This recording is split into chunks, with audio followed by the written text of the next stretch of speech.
پہاڑوں اور جنگلوں کے بیچ ایک قدیم گاؤں آباد تھا جس کا نام نور آباد تھا۔ یہ گاؤں اپنی خوبصورتی اور سکون کے لیے مشہور تھا، مگر ایک مسئلہ ہمیشہ سے لوگوں کو پریشان کرتا رہا۔ گاؤں کے شمال میں ایک ٹوٹا پھوٹا پرانا قلعہ کھڑا تھا۔ لوگ کہتے تھے کہ وہاں ایک اندھیرا جادوگر رہتا ہے جو صدیوں پرانا ہے۔ بچوں کو ڈرایا جاتا، رات کو باہر مت جانا ورنہ جادوگر تمہیں اپنے قلعے میں لے جائے گا۔ کوئی اس قلعے کے قریب جانے کی ہمت نہیں کرتا تھا۔ وہاں سے اکثر عجیب روشنی، خوفناک آوازیں اور جانوروں کی چیخیں سنائی دیتیں۔ گاؤں میں ایک لڑکا رہتا تھا جس کا نام ایان تھا۔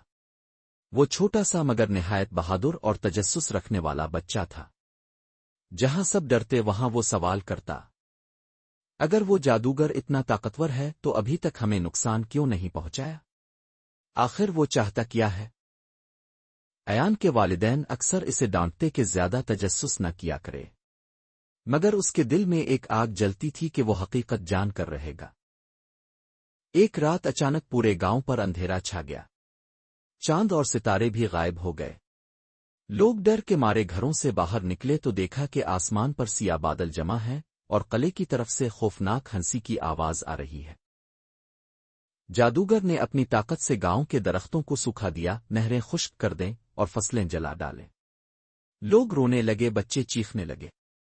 سردار نے سب کو جمع کیا اور کہا، جادوگر ہمیں برباد کرنا چاہتا ہے، کوئی ہے جو ہماری مدد کرے؟ آئین آگے بڑھا اور بولا، میں اس کا مقابلہ کروں گا۔ لوگ ہنسنے لگے۔ ننھا سا لڑکا جادوگر کا کیا بگاڑ لے گا؟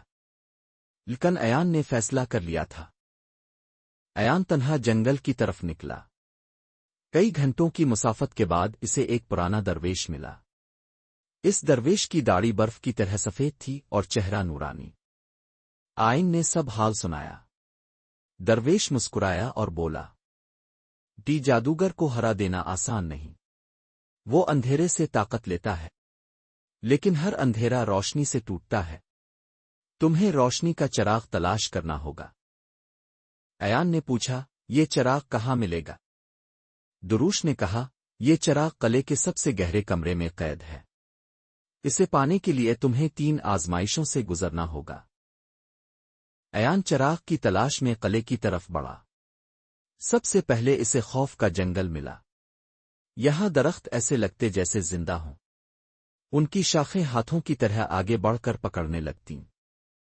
آئین نے ماں کی نصیحت یاد کی، مشکل وقت میں دل مضبوط رکھنا۔ اس نے آنکھیں بند کر کے بہادری سے قدم بڑھایا۔ جتنا وہ ڈرتا نہیں اتنا درخت پیچھے ہٹتے جاتے۔ آخرکار وہ جنگل پار کر گیا۔ قلعے کے اندر داخل ہوتے ہی وہ ایک بڑے ہال میں پہنچا جہاں ہر طرف آئینے ہی آئینے تھے۔ ان آئینوں میں اس کی ہزاروں شکلیں نظر آ رہی تھیں۔ پیر اچانک ہر عکس اس سے بات کرنے لگا، واپس لوٹ جاؤ، تم ہار جاؤ گے، جادوگر تمہیں ختم کر دے گا۔ ایان کے قدم لرزنے لگے مگر پھر اس نے سوچا، سب میرے دل کے وسوسے ہیں۔ اس نے ایک پتھر اٹھا کر آئینوں پر پھینکا۔ سب آئینے ٹوٹ گئے اور وہ آزاد ہو گیا۔ اب اس کے سامنے ایک کالا دریا تھا۔ پانی نہیں بلکہ سیاہی بہہ رہی تھی۔ اس کے اوپر خوفناک پرندے اڑ رہے تھے۔ کنارے پر ایک پرانی کشتی رکھی تھی۔ آئین کشتی میں بیٹھا اور دریا میں اتر گیا۔ اچانک لہریں بلند ہوئیں اور آواز آئی، واپس لوٹ جاؤ ورنہ ڈوب جاؤ گے۔ آئین نے دل میں دعا کی اور کشتی کو چلاتا رہا۔ کئی گھنٹوں بعد وہ دوسری طرف جا پہنچا۔ قلعے کے سب سے گہرے کمرے میں ایک سنہری چراغ رکھا تھا جو بجھا ہوا تھا۔ ایان نے قریب جا کر چراغ کو چھوا تو ایک روشنی پھوٹ نکلی اور پورا کمرہ جگمگا اٹھا۔ اس لمحے جادوگر آ گیا۔ اس کی آنکھیں سرخ، داڑھی لمبی اور ہاتھ میں سیاہ چھڑی۔ وہ گرجا، چراغ میرا ہے، اسے کوئی نہیں چھین سکتا۔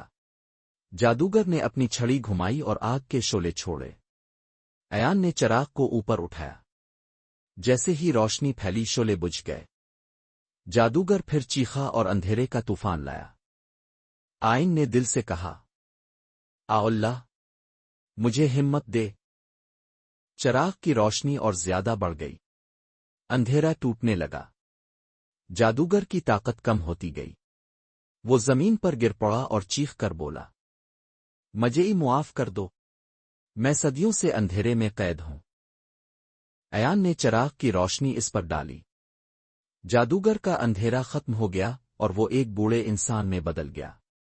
وہ روتے ہوئے بولا، میں کبھی ایک عالم تھا مگر لالچ نے مجھے اندھیروں کا غلام بنا دیا۔ تم نے مجھے آزاد کر دیا۔ ایان چراغ لے کر گاؤں واپس آیا۔ جیسے ہی چراغ کی روشنی پھیلی گاؤں میں سب کچھ بدل گیا۔ درخت ہرے ہو گئے، نہریں بہنے لگیں اور لوگ خوشی سے جھوم اٹھے۔ گاہے کے سردار نے کہا، اب بچہ ہمارا ہیرو ہے۔ اس نے ثابت کیا کہ بہادری اور ایمان سے بڑا اندھیرا بھی ختم ہو جاتا ہے۔ سب کہانی ہمیں سکھاتی ہے کہ اندھیرا خواہ کتنا ہی طاقتور ہو، روشنی کے ایک چراغ سے ٹوٹ سکتا ہے۔ خوف، وسوسے اور مشکلات صرف آزمائشیں ہیں۔ جو ڈٹ جائے وہ جیت جاتا ہے۔ اصل طاقت ایمان، حوصلہ اور سچائی میں ہے۔